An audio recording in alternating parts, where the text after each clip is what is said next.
This is our first time at this park together. I've been here a couple times, and this is her first time off leash in a public area. There is a dad and his son over in the playground over there, so we're kind of staying in this loop. But there were birds earlier, and she usually loves to chase birds, so I wasn't able to let her off leash at that moment. But I just wanted to post a little video of how she is. A lot of trainers are all about e-collars and putting a bunch of stuff on their dogs, which, okay, if that's what you really want to do, great. But I go off of building a good relationship, and I don't use the e-collars, especially as a form of correction like they are used for. But all our off-leash work has been, good girl, purely positive based. So if her negative consequence would be she didn't, listen to her recall, she would get put back on the leash and, come on, let's go. I would work her until she was responding appropriately. So this is a good test to see how she responds off leash. So far she's been sticking fairly close. We haven't seen any other birds. She scared them off, but for the most part it's fenced off, so I feel comfortable letting her off. And like I mentioned, the other people are away from us to the point where if she started to run over to them, I could easily call her back. Tiffany, sit. Good girl. Plots. Good. Stay. And then we can throw in a little bit of obedience.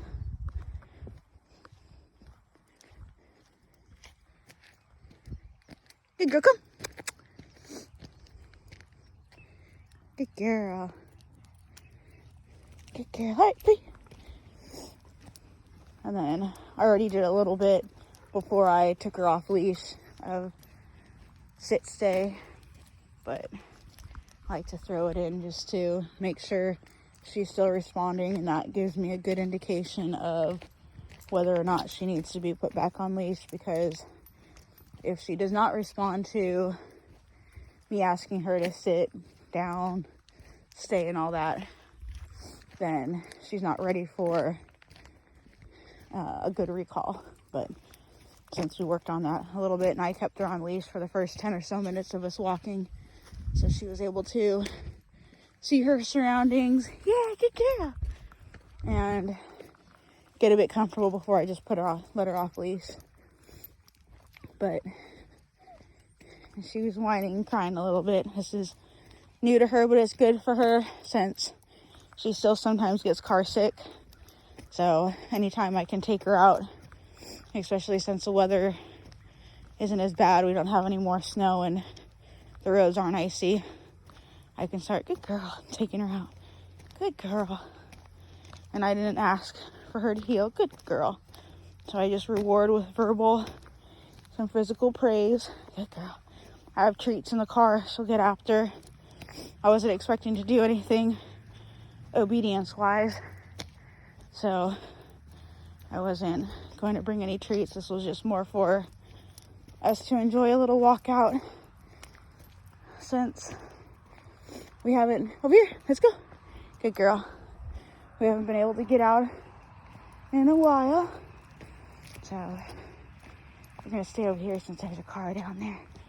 But we're gonna walk for like another 20 or so minutes, and then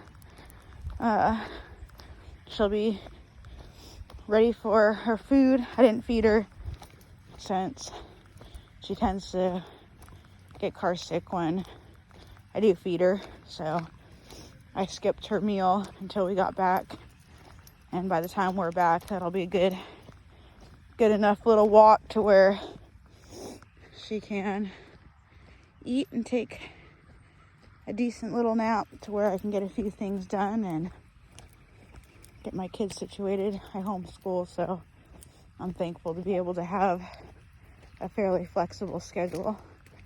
So we're gonna finish up our walk. She's, like I said, staying pretty close, listening really well. And then when we get near these people, all looks like they may be leaving, so she can stay off leash for a little bit longer and enjoy herself.